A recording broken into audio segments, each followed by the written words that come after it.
Facebook, TikTok ও WhatsApp খোলার বিষয়ে সিদ্ধান্ত আসতে পারে আজ। এ বিষয়ে আলোচনা করতে বার্তা কক্ষ থেকে যোগ দিচ্ছেন আমাদের সহকর্মী মাহমুদুল হাসান।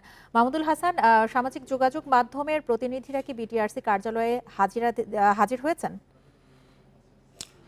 দেখেন, মূলত কয়েকদিন ধরে সবচেয়ে বেশি যে আলোচনা সেখানে কোটা সংস্কার আন্দোলন ঘিরে সহিংসতা এবং একই সঙ্গে বাংলাদেশে সবচেয়ে বেশি জনপ্রিয় যে সামাজিক যোগাযোগ মাধ্যম সেটি হচ্ছে ফেসবুক। শুধুমাত্র যে সামাজিক যোগাযোগ মাধ্যম ফেসবুক যে একে অপরের সঙ্গে যোগাযোগ করে বা তথ্য আদান প্রদান করে তা কিন্তু নয়, একই সঙ্গে কিন্তু ই কমার্সের বড় একটি অংশ বলা যেতে পারে যে ফেসবুক, এবং একই সঙ্গে অনেকে ফেসবুক পেজ খুলে অনলাইন ব্যবসা বাণিজ্য করে থাকেন। যে কারণে আপনি নিশ্চয় জানেন যে গত যে 18 তারিখে বন্ধ হয়ে যায় ইন্টারনেট সেবা, তারপর থেকে কিন্তু ফেসবুক বন্ধ আছে। একই সঙ্গে টিকটক, হোয়াটসঅ্যাপও কিন্তু প্রবেশ করা যাচ্ছে না স্বাভাবিক যেভাবে প্রবেশ করা হয়।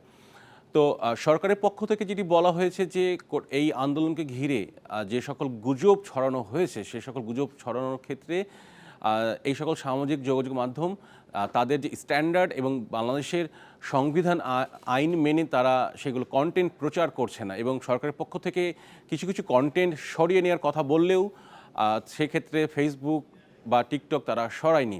এরই পরিপ্রেক্ষিতে সরকার বা বিটিআরসির পক্ষ থেকে তাদেরকে চিঠি দেওয়া হয় এবং চিঠিতে বলা হয়েছে যে তারা কেন এই সকল কন্টেন্ট সরায়নি এবং তার লিখিত এবং মৌখিক জবাব দিতে হবে। সেটি কিন্তু আজকেই সেই লিখিত এবং মৌখিক জবাব দিতে হবে।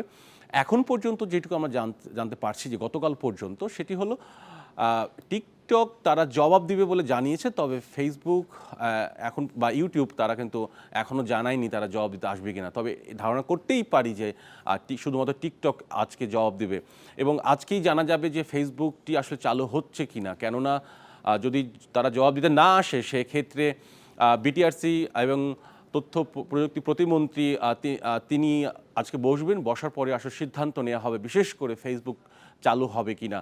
সেটি যে অপেক্ষা করতে হবে আসলে 12টা পর্যন্ত অপেক্ষা করতে হবে, 12টার পরে আনুষ্ঠানিকভাবেই আমাদেরকে জানানো হবে ফেসবুক চালু হবে কিনা। বার্তা কক্ষ থেকে জানাচ্ছিলেন আমাদের সহকর্মী।